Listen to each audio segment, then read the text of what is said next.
Hello viewers, welcome back to my channel. Today we are going to discuss about web server. As you noticed in my last video, I had run the program in command line. As we can see that we don't had Apache installed on the system, that's why we are not able to run the program in web browser. So in this tutorial we will install the Apache and after that we can run the program in browser directly.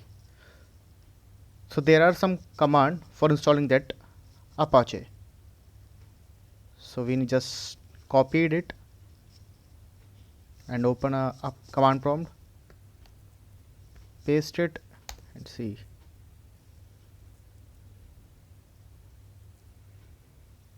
Okay, go to the next command, paste it and hit enter.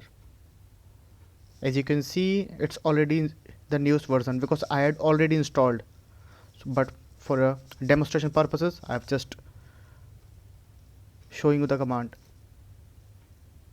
So the next one, hit enter. Here it's showing what are the options available. Next one,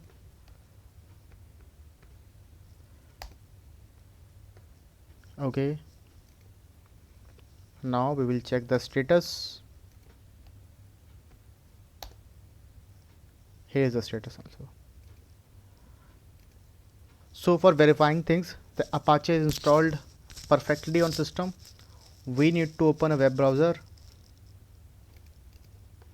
like this and we need to check by localhost. Here you can see Apache 2.1.2 default page. If we are able to see this page, means Apache installed successfully. Okay, so that's it for this lecture. In next video we will see how we can run program directly on browser.